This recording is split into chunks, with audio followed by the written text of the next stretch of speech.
Hello बच्चों, let's discuss this question. Water plays vital role in living organisms because A. It makes up 90% of protoplasm. B. Translocation of nutrients inside the body occurs with the help of water. C. Water loss in the form of sweating helps to maintain body temperature. या D. All of these. इस question को solve करने का जो की concept है वो है वाटर। अभी अगर हम स्टेटमेंट वाइज जाए तो पहला है it makes up 90% of protoplasm. ये बिल्कुल सही है। आपको पता होगा कि प्रोटोप्लाज्म करीब 70 to 90% पानी का बना हुआ होता है। प्रोटोप्लाज्म का करीब 70 to 90% पानी का बना हुआ होता है, मेड ऑफ वाटर। और इसमें एक बहुत इंपॉर्टेंट पॉइंट आपको याद रखना है कि वाटर जो है वो होता है medium for all cellular activities. Medium for cellular activities. अभी ये पहला जो हमको ऑप्शन दिया गया है वो बिल्कुल सही है।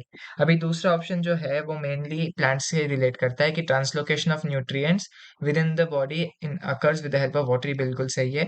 आपको पता है कि प्लांट्स में जो मिनरल की मूवमेंट होती है, मिनरल की जो मूवमेंट होती है वो पानी के साथ होता है।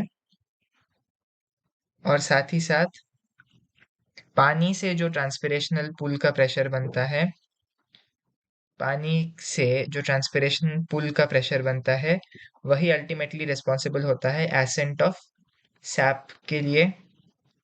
और यही बेसिकली एक और चीज क्या करता है, ट्रांसलोकेशन।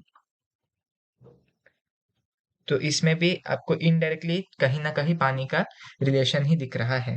अभी अगर हम तीसरे वाले स्टेटमेंट में देखें, water loss in the form of sweating helps to maintain body temperature, ये बिल्कुल सही है।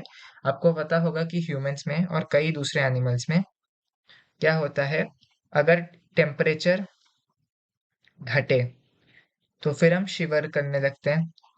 इससे क्या होता है, बॉडी हीट प्रोड्यूस होती है। बॉडी हीट प्रोड्यूस होती है।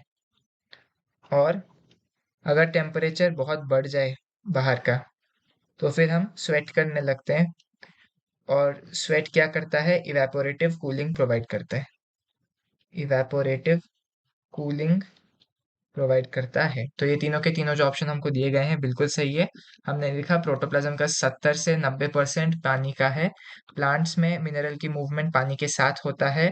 और पानी से जो ट्रांसपिरेशन पुल बनता है उससे एसेंट ऑफ सैप होता है और उसी से ट्रांसलोकेशन फर्दर होती है। ह्यूमंस या एंड दूसरे एनिमल्स में जब टेम्परेचर घटता है तब हम शिवर करने लगते हैं और इससे बॉडी हीट प्रोड्यूस होती है। और जब टेम्परेचर बढ़ता है तब हम स्वेट करने लगते हैं और इससे इवेपोरेटिव कूलिंग होती है। So the correct option to this question is option D, all of these. Hope you have understood it well. All the best.